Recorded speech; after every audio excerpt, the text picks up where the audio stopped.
Alors messieurs, merci. Donc le retail média, ça recouvre la publicité classique en point de vente ainsi que les usages publicitaires des données transactionnelles, la data. Peut-être est-ce qu'on peut déjà commencer par essayer de chiffrer ce marché, ce nouveau marché qui prend de l'essor avec de plus en plus d'acteurs. Je ne sais pas si quelqu'un veut s'y essayer sur le chiffrage du marché. Mathieu pour Criteo. Bonjour à tous, on en parlait juste avant. C'est assez aujourd'hui difficile de chiffrer le marché parce qu'il n'y a pas de chiffres déclaratifs, on n'a pas de pige, on n'a pas d'outils, on n'a pas d'informations pour essayer de l'évaluer. On a essayé de l'évaluer un peu juste avant, on estimerait qu'il tourne aux alentours de 200 millions d'euros en France. C'est un chiffre qui est partagé également côté Carrefour et côté 3W. Oui, alors effectivement, tout dépend de ce qu'on met dedans. Le retail média, c'est à la fois des budgets marketing et puis c'est aussi souvent des évolutions de dépenses de budget trade marketing. Donc il y a la question de ce qu'on met dedans. Effectivement, 200, 300 millions. Ce qui est intéressant, c'est que c'est en forte croissance. Nous, on estime que c'est une croissance de 30% depuis 2-3 ans et ça va continuer dans les années qui viennent. C'est une croissance qui va être portée par l'arrivée de nouveaux retailers sur le marché, en particulier la middle tail et la long tail qui est encore un peu absente aujourd'hui. Et puis il y a des secteurs comme le secteur de l'e-commerce alimentaire qui va se développer et naturellement les budgets retail média liés à ce secteur-là vont apporter de la croissance au global du retail média. Un mot Alexis sur le marché, effectivement, est-ce que ça correspond à ce que tu vois ? Oui, alors moi j'ai une approche du marché qui est surtout centrée sur ce que fait Carrefour, à savoir l'alimentaire. Le PGC, ce qu'on va appeler le PGC, on l'estime à peu près en digital à 400 millions, dans lequel je vais intégrer le search, le social, à peu près tout, grosso modo. Là-dessus, ce qui va être éligible sur des sites médias, si on prend la partie search retail, si on ajoute le programmatique, le display, etc., c'est à peu près 60 millions, grosso modo. C'est à peu près le marché tel qu'on pourrait l'imaginer. Après, aujourd'hui, la question, c'est comment est-ce qu'on va faire pour se déplacer, faire croître ce marché qui est là pour le coup, si on parle du food, on est sur des croissances qui sont quasiment de x2 tous les ans, hein, si je regarde sur les 2 dernières années, donc c'est des croissances qui sont très très fortes, on est sur un dynamisme très très important, et après aujourd'hui, finalement la plus grande difficulté c'est comment éviter de faire fuir ces budgets vers les GAFA, hein, pour être simple. Vers Amazon. Et comment est-ce qu'on va réussir? Alors, Amazon sur du food, pour le moment, on n'est pas encore trop impacté, mais clairement, on suit ça de près. Mathieu, un comparatif peut-être avec l'international. Criteo est présent dans de nombreux pays, notamment aux États-Unis également. Est-ce qu'on a des éléments objectivés, chiffrés de comparaison avec nos voisins européens et américains ? Oui, alors on est présent aux États-Unis, en Europe. L'Europe chez nous c'est Angleterre, France, Allemagne, Benelux, Espagne. Pour comparer le marché français aux autres marchés, je pense qu'en France, il y a une belle diversité de retailers. On a des retailers qui sont également très forts au niveau international. Je trouve que sur la problématique du retail média, on a des retailers qui sont plus matures, plus organisés. Je trouve, sans vouloir être très joueur, mais plus avancés sur ces problématiques-là. Je pense qu'au niveau européen, la France, c'est chez nous, c'est le premier marché, parce qu'historiquement, on vient d'ici et on a deux... Criteo est français historiquement et Storytel l'est également aussi, donc on a une position en France qui est très forte par rapport aux autres pays en Europe. L'Angleterre est, je pense, un marché qui est plus gros que la France puisqu'on a une pénétration de l'e-commerce qui est plus élevée et on a un volume de l'e-commerce qui est également plus élevé, ce qui fait que les budgets de retail média sont beaucoup plus élevés. Un budget en France un budget de 50K par exemple, l'équivalent d'Angleterre ça va être 300, 400K, donc on n'est pas sur les mêmes échelles. Justement, quels sont les types d'acteurs les plus présents pour l'instant en France? Est-ce qu'il y a des disparités avec d'autres pays? Quels sont les tickets moyens sur les campagnes? Les tickets moyens vont varier en fonction du nombre de retailers que vous allez activer. Je pense que le ticket moyen pour un retailer doit se situer autour de 30 à 50 000 euros pour une campagne. Et pour une campagne avec plusieurs retailers, on est plutôt aux alentours de 100 150 000 euros. Christophe, sur... Alors, je pense que c'est un peu plus hétérogène que ça. Je pense qu'on a d'un côté des équivalents de ce qu'on peut appeler des budgets marketing branding, lancement de produits qui effectivement utilisent de plus en plus les supports des retailers pour en faire la promotion. Et là, on est effectivement dans ces ordres de budget-là. On a de l'autre côté des budgets qui se rapprochent peut-être plus de ceux qu'on a sur le search, qui maintenant devient search retail, qui est ouvert souvent via du self-service à la middle et long tail. Et là, on peut avoir quelques budgets de plusieurs centaines d'euros. Et puis, on a un troisième pan qu'on oublie un peu dans le retail média, qui n'est pas qu'un sujet publicitaire. C'est tout ce qui est aussi la valorisation de la donnée des retailers à des fins d'insight, à des fins de mesure, qui rentrent dans le gâteau du retail média et qui répond à d'autres types de business models. Est-ce qu'elle est suffisamment partagée, cette data? Entre les prestataires, entre les plateformes, entre les retailers? J'ai l'impression qu'en France, on a des acteurs qui ont une volonté plutôt d'être assez ouverts et transparents sur leurs données. Nous, la donnée, elle est ouverte, on la partage avec des acteurs comme Orange, avec qui on a monté une offre de mesure d'efficacité de la télé, l'efficacité de la pub télé sur les ventes en magasin. On va annoncer très prochainement le lancement d'une plateforme display dans laquelle on permettra à des acteurs, annonceurs et agences d'activer cette data en self-service. Donc je crois que c'est aussi une force des acteurs français, c'est d'avoir une capacité à s'ouvrir, à créer des alliances, à l'inverse de jardins fermés américains ou chinois. Alexis, je te voyais réagir sur les tickets moyens et les marques? Oui, parce que là, c'est vrai qu'on se concentre sur un budget moyen d'activation digitale. Alors qu'en fait, moi aujourd'hui, quand je discute avec un client, un annonceur ou une marque, son approche elle est omnicanale. C'est-à-dire qu'il ne cherche pas nécessairement à toucher que des personnes en ligne. Moi aujourd'hui, 92% de mon business, je le fais en magasin. C'est-à-dire que la réalité du marché aujourd'hui, c'est celle-ci. Donc quand je vais activer une campagne, sur le digital, je suis un peu plus de 30 000 euros, on est plutôt aux alentours de 50-60, mais surtout le ticket moyen de l'activation, on est plus près des 300 à 500 000 euros en fonction des lancements qui vont être faits sur les produits, que de 30 à 40 000 sur le digital. C'est-à-dire qu'aujourd'hui, toute l'activation qui va se faire en magasin, qui n'est peut-être pas accessoirement la plus sexy a priori, reste particulièrement efficace en fait. Aujourd'hui, moi quand je travaille avec une marque, et c'est là où finalement on appelle ça du retail média, mais l'approche que j'ai, c'est plutôt du retail marketing en fait. C'est-à-dire que moi, mon job, c'est d'être en capacité de proposer la meilleure architecture de points de contact de manière omnicanale pour couvrir le client sur l'ensemble de la chaîne en fait. Et la data, bien sûr, c'est un sujet et on l'utilise, mais c'est le point qui va me permettre, en fait, c'est le pivot de réconciliation au-delà même du point d'activation à proprement parler en fait. Et ça, je pense que c'est quelque chose qui crée toute la valeur, qui va aussi être le générateur de complexité quant à la compréhension et l'appréhension des offres et de la valeur qu'on est capable de générer. Quelles sont les questions pour chacun de vous? Quels sont aujourd'hui les besoins des marques au sein des annonceurs et des marques? Qui est décisionnaire? Où se situe le budget retail média? C'est là où on voit que c'est un secteur très dynamique qui bouge beaucoup, puisqu'il n'y a pas de. Enfin, chaque marque a un traitement de l'activité retail média qui lui est propre. On voit de plus en plus des budgets marketing qui parlent à des budgets e-commerce au sein de la marque. Et souvent, les budgets qu'on récupère sur le retail média, c'est parfois du budget marketing, parfois c'est des conditions d'achat négociées entre les directions commerciales d'un fournisseur et l'enseigne de distribution. Et puis de plus en plus, on voit émerger des équipes dédiées ou retail média ou e-commerce au sein des marques qui, là, pour le coup, se rapproprient vraiment le sujet du retail média, l'innovation, la donnée, avec, faut pas l'oublier, c'est le premier objectif sur du retail média, c'est l'objectif de performance lié à des KPI de core business. Donc voilà, donc ça évolue et côté on va dire retailer, les choses bougent aussi beaucoup. Avant, on avait d'un côté les achats qui parlaient à des directions commerciales et qui négociaient des marges arrière, et puis de l'autre côté, on avait des initiatives de régie publicitaire qui parlaient uniquement aux agences et aux directions marketing. Donc tout ça est en train de bouger, il y a de plus en plus de synergie entre les services. Et ce qui change aussi beaucoup, c'est que les retailers qui historiquement, en particulier sur l'e-commerce, ont des capacités en termes de people sur les SI à développer des outils à la base pour le core business du e-commerce, de plus en plus sont capables de le faire maintenant sur la tech. Cdiscount a mis 3000 jours hommes l'année dernière pour développer sa propre plateforme de produits sponsorisés. C'est quelque chose qui n'aurait pas été possible il y a 5 ans, mais c'est des acteurs qui ont les capacités de développer leur propre plateforme. Est-ce que vous constatez, Alexis, Mathieu, cette même organisation ou non-organisation pour l'instant du côté des marques? Et est-ce que c'est une bonne ou une mauvaise chose qu'elles soient un peu dispersées comme ça? Alors, ça s'organise de plus en plus.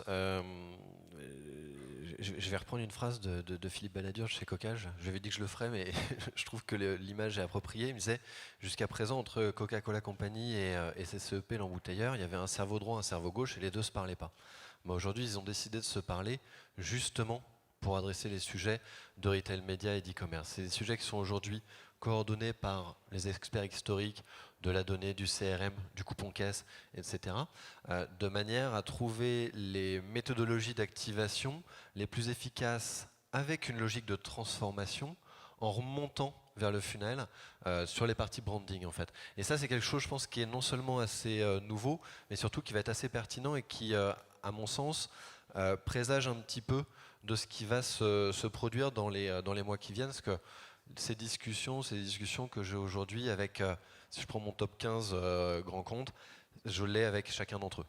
Voilà. Donc il y a aujourd'hui une réelle considération des activations potentielles, et en tout cas chez nos clients, ils commencent à se parler de plus en plus. C'est-à-dire que les silos aujourd'hui explosent, et je pense que c'est une bonne chose parce que c'est finalement leur intérêt premier. Maintenant, charge à nous, tous, de savoir y répondre.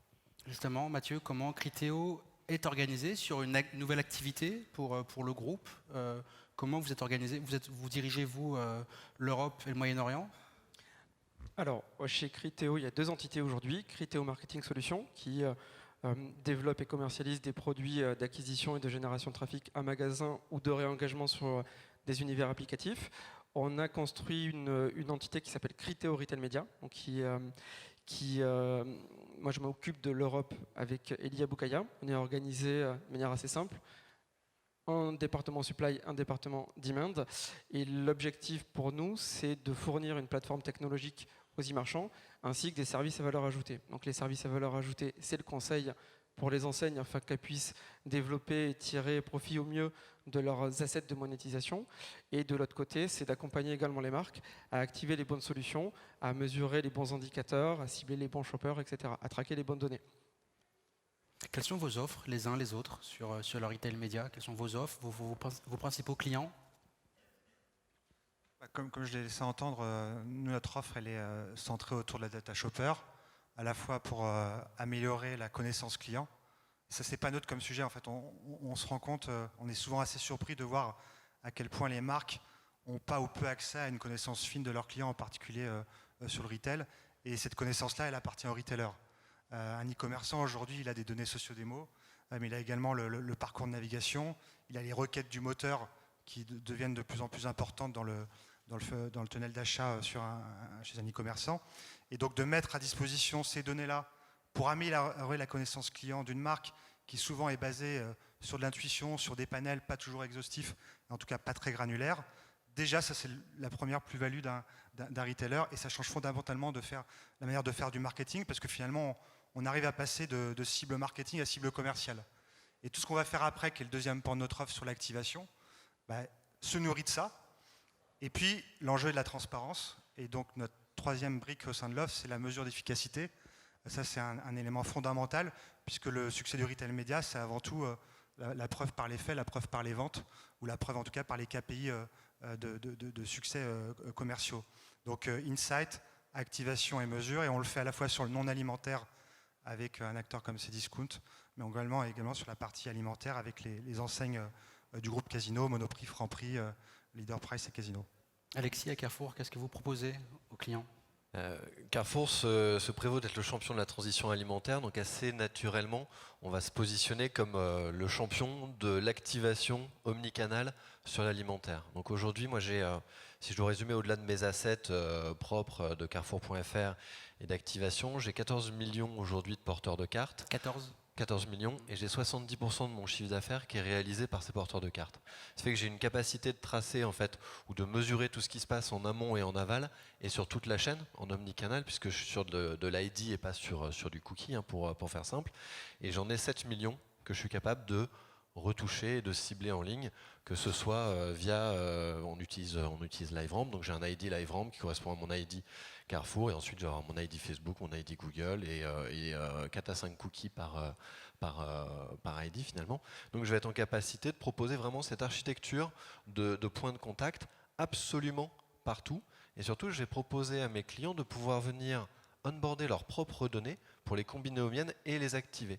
C'est que au-delà de ma propre donnée, je leur propose tout simplement d'aller venir enrichir leur propre connaissance client, puisqu'il ne faut pas oublier que pour un annonceur, un industriel, le point de contact avec le client, il passe par moi. Donc en fait, je vais être en capacité de les aider à mieux comprendre tout simplement ce qui se passe avec leurs propres clients et d'aller ensuite déterminer quelle stratégie marketing on va mettre en place pour leur permettre d'aller développer du business, des ventes incrémentales. Moi aujourd'hui, on ne me demande pas si mon taux de visibilité était à 60% ou 70%. On me demande si le ROI de ma campagne est supérieur à 6. On me demande comment je fais pour aller à 8 l'année prochaine. C'est ça aujourd'hui les questions qu'on me pose. Et on ne me pose pas la question de savoir si je vais activer uniquement en digital sur Facebook ou si je vais activer uniquement en programmatique. On me demande en fait comment trouver le juste mix média pour optimiser le budget marketing et ou retail et aller générer du gain de part de marché, ce genre de choses. C'est les KPI aujourd'hui sur lesquels on travaille. C'est assez amusant. Mathieu, Christophe tout à l'heure pointait le risque de plateformisation du secteur avec le besoin au contraire de plus d'ouverture, de transparence, de partage. Est-ce que Criteo se positionne? Je précise que plateformisation n'est pas un gros mot. C'est un mot qui peut être très positif et qui n'appartient pas que aux acteurs américains ou chinois. Justement, comment Criteo se positionne-t-il aujourd'hui sur le retail? Est-ce que c'est un écosystème qui se veut ouvert, plutôt fermé, demande, offre? On se positionne comme un provider de technologie. Donc on veut d'abord équiper les enseignes avec une solution complète pour construire des emplacements, récolter de la donnée pour mesurer l'efficacité des actions qu'on va mener, que ce soit sur le site du retailer ou en dehors du site du retailer, avec à la fois de la donnée qui peut être de la donnée e-commerce comme de la donnée magasin. On est agnostique là-dessus. On fait en sorte de fournir un service qui correspond aux besoins de chaque enseigne. Donc parfois, on va travailler avec une enseigne qui est très mature, déjà très indépendante, très autonome, qui sait déjà très bien vendre et opérer elle-même. On peut également travailler avec des enseignes qui sont capables de vendre et d'opérer elles-mêmes, mais qui ont besoin d'avoir des compléments de revenus. Donc on peut aussi fournir ce service-là. Donc on essaie de fournir une solution aux enseignes qui matche au mieux avec leurs besoins. Ensuite, côté marque, on a une approche de conseil et d'accompagnement sur l'activation de ces solutions. Et on va les accompagner à activer les bons emplacements avec les bons ciblages, etc.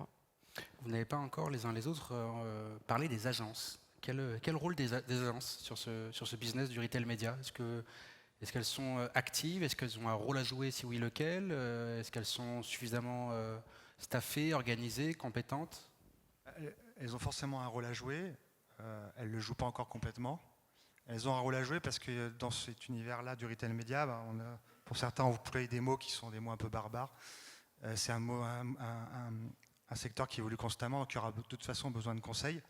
Ce qui est sûr, c'est que quand on parle de retail média, on parle de retail. Et le retail, c'est un monde à part, avec ses codes. La relation entre le marketing et les achats, c'est quelque chose qui n'est pas à la portée de tout le monde. Faire une campagne de retail média sans s'assurer qu'il y a suffisamment de stock de produits avec le retailer, ça arrive souvent. Et donc ça oblige quelque part les agences qui ont tout intérêt à s'intéresser au sujet, à monter en compétences.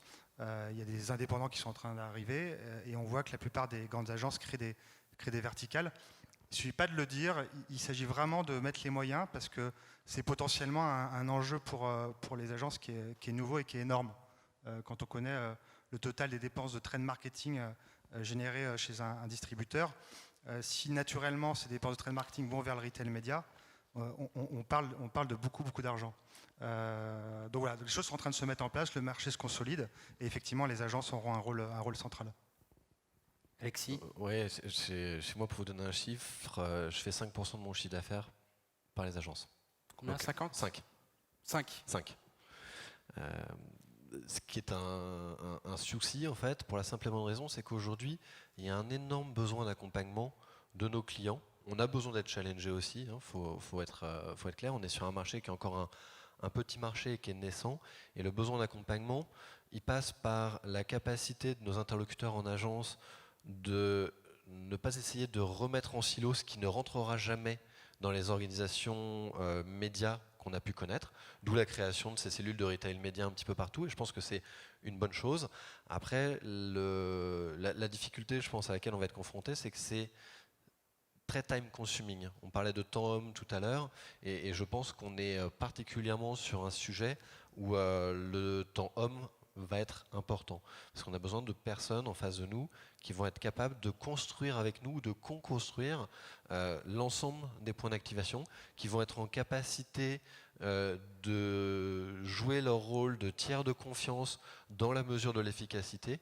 Parce qu'aujourd'hui, c'est vrai que c'est des choses qui manquent un petit peu, parce que pour faire simple, on est un petit peu jugé parti sur l'ensemble de la chaîne. C'est-à-dire qu'on maîtrise l'ensemble de la chaîne de valeur, certes, ce serait bien d'avoir des tiers qui pourraient nous aider finalement à légitimer nos actions auprès des clients pour aller orienter des budgets peut-être un peu plus vers nous, tout simplement. Y compris sur la mesure peut-être aussi. Sur la mesure, ils pourront nous challenger sur la méthode. Aujourd'hui, j'imagine assez peu envoyer mes sorties de caisse à droite ou à gauche. C'est des données qui aujourd'hui ne sortent pas. Justement, terminons 1 minute chacun en parlant des perspectives. Quelles sont les attentes, les perspectives, les évolutions du marché du retail média qui sont attendues en 2020, Mathieu? Alors pour faire le lien entre les perspectives et la place que peuvent et que, à mon avis, doivent jouer les agences médias l'an prochain, c'est généralement le retail média est activé en silo. C'est-à-dire que d'un côté, on va avoir des activations très branding, des campagnes vidéo notamment, et de l'autre côté, on va avoir des activations orientées très performance, donc plutôt retail média, on va dire.